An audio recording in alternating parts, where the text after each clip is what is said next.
पहला पाठ समूएल का पहला ग्रंथ 18 वचन 6 से 9, समूएल का पहला ग्रंथ 19 वचन 1 से 7। जब दाऊद फिलिस्ती को मारने के बाद सेना के साथ लौटा, तो स्त्रियां इसराइल के सब नगरों से निकलकर नाचते गाते, डफली और झांझ बजाते और जयकार करते हुए राजा साउल की अगवानी करने गईं।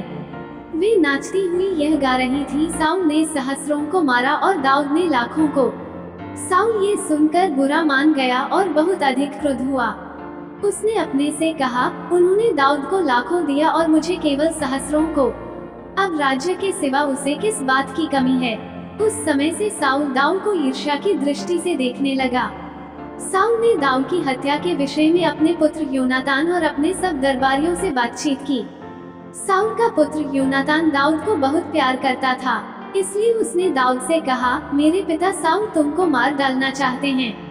कल सवेरे सावधान रहो, तुम किसी जगह छिप जाओ और मैं शहर से निकलकर उस मैदान में जहां तुम होगे अपने पिता के पास रहूंगा और तुम्हारे विषय में अपने पिता से बात करूंगा।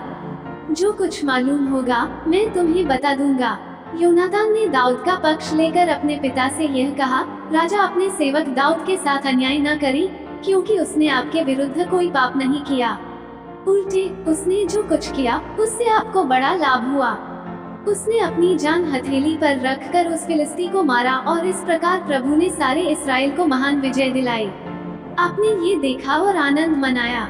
अब आप क्यों अकारण ही दाऊद को मारकर निर्दोष रक्त बहाना चाहते हैं। साउल ने योनातान की बात मान ली और शपथ खाकर कहा, जीवंत ईश्वर की शपथ, दाऊद नहीं मारा जाएगा। इसके बाद योनातान ने दाऊद को अपने पास बुलाया और उसे ये सभी बातें बताई।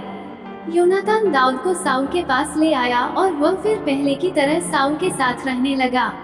सुसमाचार संत मार्कुस 3 वचन 7 से 12। ईसा अपने शिष्यों के साथ समुद्र के तट गए। गलीलिया का एक विशाल जनसमूह उनके पीछे पीछे हो लिया। यहूदिया, यरूशलेम, इदुमेया, यरदन के उस पार और तीरुस तथा सीदोन के आसपास से भी बहुत से लोग उनके पास इकट्ठे हो गए, क्योंकि उन्होंने उनके कार्यों की चर्चा सुनी थी। भीड़ के दबाव से बचने के लिए ईसा ने अपने शिष्यों से कहा कि वे एक नाव तैयार रखें, क्योंकि उन्होंने बहुत से लोगों को चंगा किया था और रोगी उनका स्पर्श करने के लिए उन पर गिरे पड़ते थे। अशुद्ध आत्मा ईसा को देखते ही दंडवत करते और चिल्लाते थे, आप ईश्वर के पुत्र हैं। किंतु वो उन्हें ये चेतावनी देते थे कि तुम मुझे व्यक्त मत करो। मनन चिंतन। आज के सुसमाचार में हम यीशु के एक व्यस्त दिन को देखते हैं। उन्होंने सुसमाचार का प्रचार किया, बीमारों को चंगा किया और लोगों को दुष्टात्माओं के कब्जे में से निकाला। यीशु नाजरत के सभागृह में अपने घोषणा पत्र मने घोषित किए गए कार्यों में व्यस्त थे। जब हमारे पास स्पष्ट लक्ष्य और दृष्टिकोण होते हैं और हम उन्हें प्राप्त करने के तरीकों और साधनों में व्यस्त हो जाते हैं, तब हमारा जीवन सार्थक बन जाता है।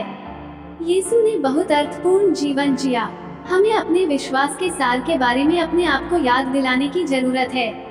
मीका 6:8 में हम पढ़ते हैं, मनुष्य, तुमको बताया गया है कि उचित क्या है और प्रभु तुमसे क्या चाहता है।